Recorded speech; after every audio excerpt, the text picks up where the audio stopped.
यह कहानी है एक छोटे से गांव ग्रिजपुर की, जहां की शांत वादियों में छिपा था एक अद्भुत रहस्य। गांव वाले कहते थे कि पुरानी हवेली में एक चुड़ैल बसती है जो रात में सबको छलने आ जाती है। धीरे धीरे गांव की रातें डरावनी हो चली थीं, क्योंकि हर किसी ने किसी न किसी अनजाने खतरे को महसूस किया था। लेकिन फिर भी किसी ने उस हवेली में जाने का साहस नहीं किया। दादी, ये हवेली ऐसी क्यों है? वहां कोई क्यों नहीं रहता? आपने कभी कुछ देखा है क्या? बेटा रतन, उस हवेली में चुड़ैल है। वह अपना चेहरा बदल लेती है। लोगों को पहचान ही नहीं आता कब वह उनके सामने है। एक बार मेरा दोस्त भी खत्म हो गया था। रतन दादी की बातें सुनकर सोच में पड़ जाता है। उसने ठान लिया वह असलियत का पता लगाएगा। आखिर सब डर क्यों रही है? मैं अपने दोस्त सुभाष से बात करूंगा। शायद वह मेरे साथ रात में हवेली तक चलने के लिए तैयार हो जाए। क्या पागलपन है रतन? मगर चलो, थोड़ा रोमांच तो आ जाएगा। पर अगर चुड़ैल आई तो तुम आगे रहना, मैं भागूंगा नहीं। दोनों दोस्त तय रात को हवेली के बाहर जा पहुंचे। हवेली की ऊंची दीवारों के पीछे सन्नाटा पसरा था और हवा में एक रहस्यमय सी सिसकी गूंज रही थी। सुभाष, तुम्हें सुनाई दिया? जैसे कोई रो रहा हो या फिर हमारा इंतजार कर रहा हो। हाँ, मैं भी डरा हुआ हूं, लेकिन अब हम आ ही गए हैं तो अंदर चलते हैं। ध्यान रखना, कुछ भी अजीब लगे तो आवाज लगाना।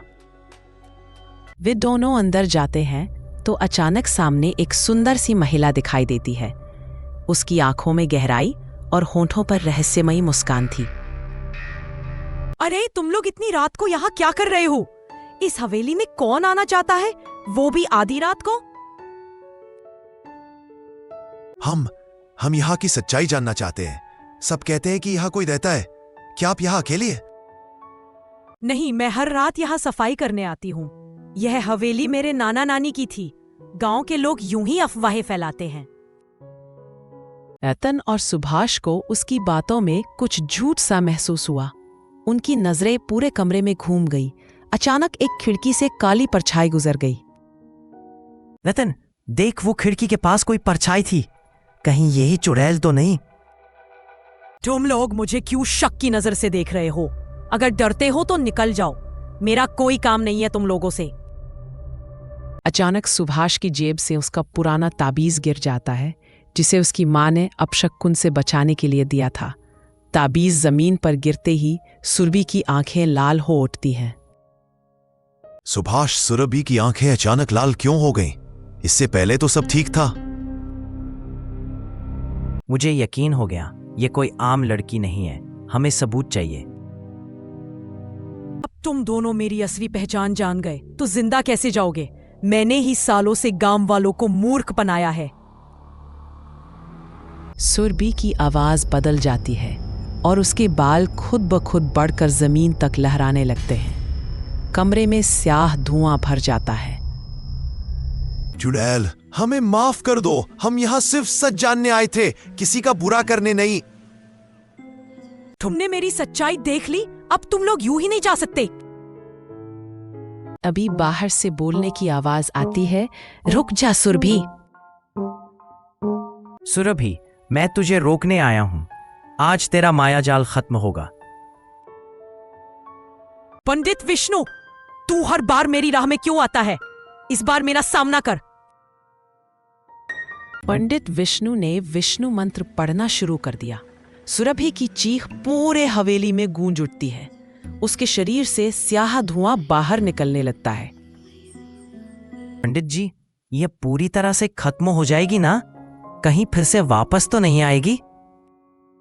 चिंता मत करो बेटा, बस ताबीज को हवेली के दरवाजे पर बांध दो। ये चुड़ैल दोबारा यहां नहीं आएगी। जैसे जैसे मंत्र पूरे होते जाते हैं, सुरभि धीरे धीरे गायब होने लगती है। हवेली फिर से शांत हो उठती है, लेकिन एक रहस्य अभी बाकी है। पंडित जी, लेकिन चुड़ैल ने कहा था कि उसने सालों से गांव वालों को धोखा दिया। कैसे? क्या वहां और भी राज छुपे हैं? सही कहा रतन, असलियत यह है कि वो अकेली नहीं थी।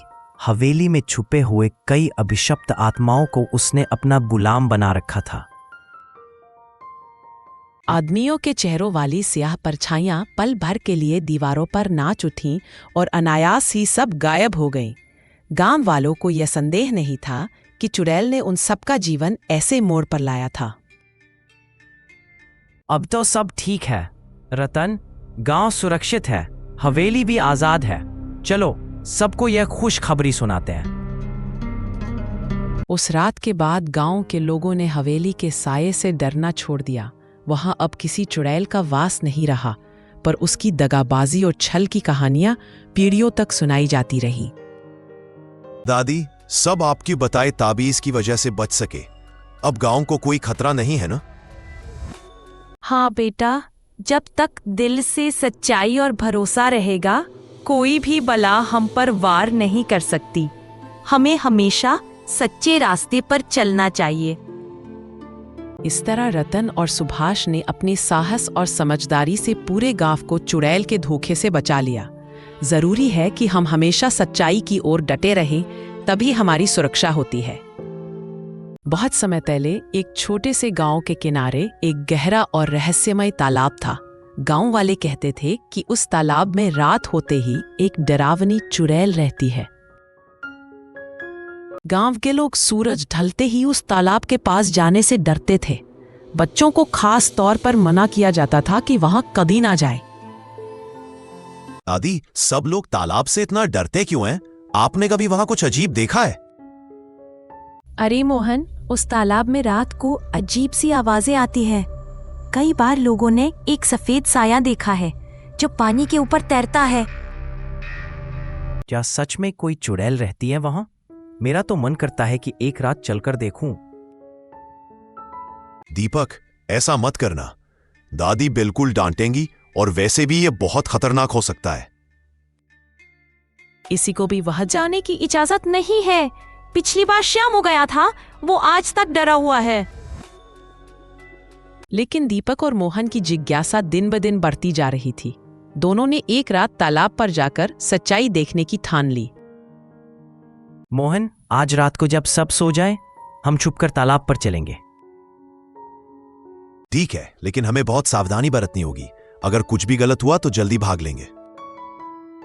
धीरे धीरे रात हुई और गांव में सन्नाटा छा गया। दीपक और मोहन चुपचाप अपने बिस्तर से उठे और टॉर्च लेते हुए तालाब की ओर निकल पड़े। जैसे ही वे तालाब के पास पहुंचे, ठंडी हवा चलने लगी और तालाब का पानी धीरे धीरे हिलने लगा। आसमान में बादल छाए थे और सब कुछ और डरावना लग रहा था। यहां आकर तो सच में डर लग रहा है मोहन। क्या वो चुड़ैल सच में दिखलेगी? चुप रहो। देखो, पानी पर धुंध सा फैल गया है। वहां उस पेड़ के पास कोई परछाई नजर आ रही है। अचानक तालाब के बीचों बीच से एक सफेद परछाई निकली जो धीरे धीरे उनके पास आने लगी। दोनों के हाथ पैर कांपने लगे। कौन है वहां? कौन मेरी नींद में खलल डाल रहा है? हम माफ कर दो। हम सिर्फ देखना चाहते थे कि सच में यहां कोई है या नहीं।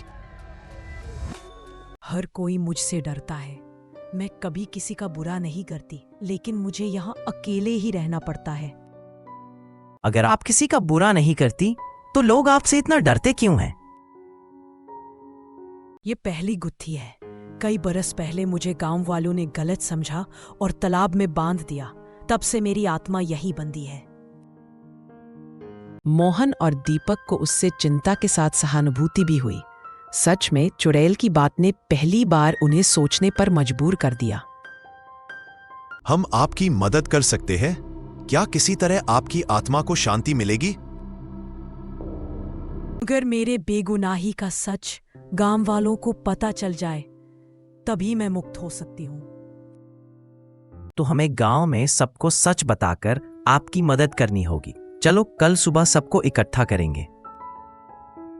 अगले दिन मोहन और दीपक ने पूरे गांव को बुलाया और रात में घटी सभी बातें बताईं।